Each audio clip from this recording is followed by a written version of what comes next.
ሰላም ሰላም እንዴት ናችሁ? እግዚአብሔር ይመስገን እኔ ደህና ነኝ። እንግዲህ ዛሬ ይዤላችሁ የመጣሁት በጣም ፀጉራችሁ ለተጎዳ በተለይ በቀለም በእሳት እንደዚህ ፀጉር ቤት በጣም ብዙ ጊዜ የምትሰሩ ልጆች አላችሁ። ፀጉራችሁ አልመለስ በእሳት በጣም ተጎድቶ እና ከእንክብካቤም ጉድለት ያው እና በዚህ ክረምት ደግሞ የልጄንም የኔንም ቻሌንጅ አድርጌ 2 ወር ፀጉሬን እቀይራለሁ የምትሉ እናቶች ለልጆቻችሁ ለራሳችሁ ፀጉር የሙዝ ለፀጉር እንደ መድሃኒት ነው። በቃ እንደ ማዳበሪያ ነው። እጅግ በጣም አሪፍ ነው። እጅግ በጣም ስለዚህ ሙዝ አትጣሉ። ሙዝ አትጣሉ ይኸውላችሁ ሞር ይሄ እንደዚህ ይሄ የሚበላው ሳይሆን እንደዚህ ቡክት ብሎ ለፀጉር ሞር ጥቅም አለው። እጅግ በጣም አሪፍ ነው።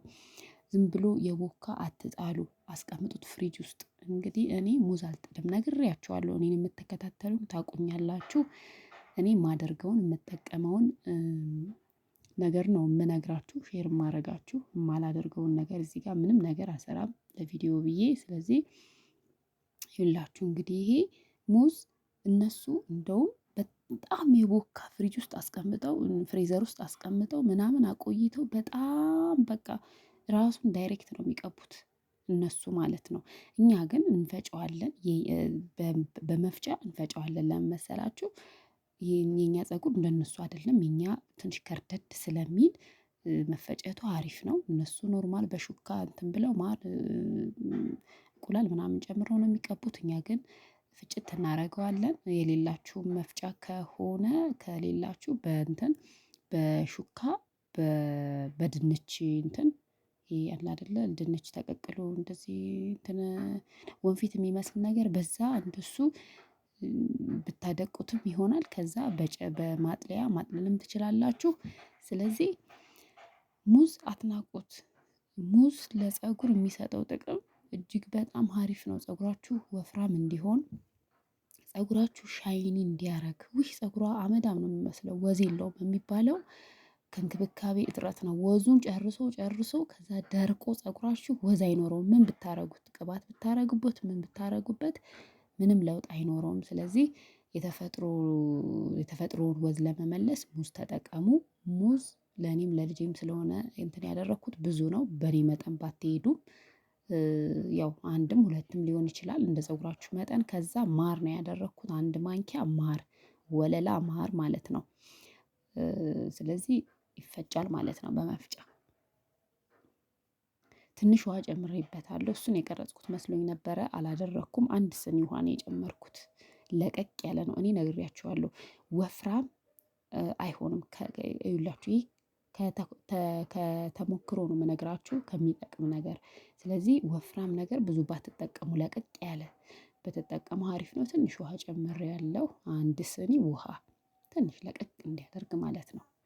ስለዚህ ይሄ ለኔም ለማማዬም በደንብ አድርጎ ይበቃል። ሙዝና ማር ነው የፈጨሁት ማለት ነው። ለህፃናት የሚገርማችሁ ነገር ከ6 ወር ጀምሮ ራሱ ይሄን ብትቀቡ ሙዝ ማር እንቁላል ችግር የለውም። ገባችኋ? ሌላ ነገር ነው ከ1 አመት ጀምሮ የምላችሁ እንጂ ሙዝ ችግር የለም። ከ8 እንደው ከ6 እንኳን ብተውት ከ8 እና ከ9 ወር ጀምሮ ራሱ ሙዝ ብቻ ስለሆነ ብትቀቡ ችግር የለውም። እንቁላልም ችግር የለውም ሙዝም ችግር የለውም ማር ችግር የለውም። ከሙዝ ውጪ ግን አልመክርም። ሬትም ችግር የለውም። እነዚህ ችግር የለባቸውም። ለቆዳ ያን ያክል ስለማያቃጥሉ ምን እንትን ስለማይል ዋናው ነገር አይሆንም እድሜ እንትን የሚባለው ለምንድነው? ቆዳችሁ ስለማይችል ስለሆነ ሙዝና እንቁላል ማር ደግሞ ችግር የለውም። ስለዚህ ማርም ፊት ይቀባል እንቁላልም ችግር የለውም ፊት ይቀባል ሙዝም ሙዝ ነው ታውቃላችሁ። ስለዚህ ከ7 ወርም ከ8 ወርም ብትጀምሩላቸው ችግር የለውም። ስለዚህ ቅባትም ያለኝን ጨምሬያለሁ። እናንተም ያላችሁን ቅባት በእኔ መጠን አትሂዱ። ለ2 ሰው ነው የምሰራው። ፀጉራችሁ ብዙ ከሆነ ደግሞ ይሄንንም መጠቀም ትችላላችሁ። ሙዝ በቃ የማትበሉትን ፍሪጅ ውስጥ አስቀምጡት። እሰሩና ውጭም ማስቀመጥ ትችላላችሁ ትንኝ ስለሚያስቸግር ነው እንጂ።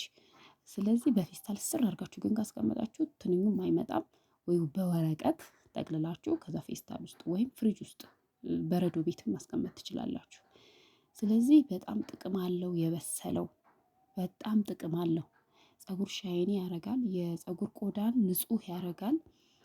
ፀጉር በቃ ብዙ እንዲሆን ፀጉራችሁ በፍጥነት እንዲያድግ ያደርጋል ማለት ነው። ፀጉር ያዳብራል፣ እንደ ማዳበሪያ ነው ብያችኋለሁ። ፀጉር እነሱ በጣም ነው የሚጠቀሙት። በነገራችን ላይ እነሱ እርጎ ያደርጋሉ። ይሄ አያችሁት? በጣም የበሰለ ነው የሚጠቀሙት እነሱ በጣም ማለት ነው። ሙዝ በጣም ነው የሚጠቀሙት። ስለዚህ እጅግ በጣም አሪፍ ነው። ደጋግማችሁ ተጠቀሙት። ሙዝ ደጋግማችሁ ለህፃናቶች በየሶስት ቀን ልዩነት ራሱ ብትጠቀሙላቸው ሀሪፍ ነው። እኔ አሁን እንደዚህ የምላችሁ ከተሞክሮ ነው። የልጄን ፀጉር እያያችሁት ነው እንግዲህ በጎን እያደረኩላችሁ ነው።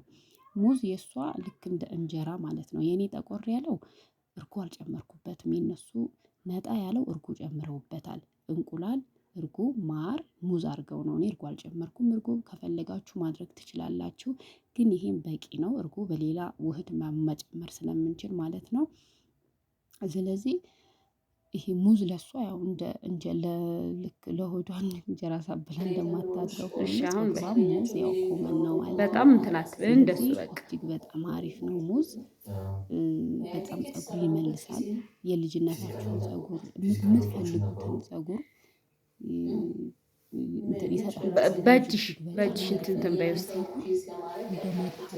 አንገትሽን ቀና ቀና ከአንገትሽ ማሩ ሁሉ ከዛ እንደሚድን ሁሉ ሙዝም ከአንገትሽ ቀና እንደ መድኃኒት ነው። እንዴት ብዬ መግለጸው? በቃ አቅም በላይ ስለሆነ ለመግለጽ እጅግ በጣም አሪፍ ስለሆነ ያው ቃላት ብዙም አታበጥሪው። ተጠቀሙትና በኋላ ብትን እንደኔ ፍጹም ትክክል ነሽ ሰርቶልኛል። በቃ ዘወር ምናምን በጣም በጣም አታርጊ። መቶ ኮንፊደንስ 100 ከመቶ ነው የምሰጠው። ስጪው እስኪ ምን ከ10 ከመቶ ብትሉኝ 100 ነው የምለው ለሙዝ። ስለዚህ ተጠቀሙ። በየ7 ቀኑ ተጠቀሙ።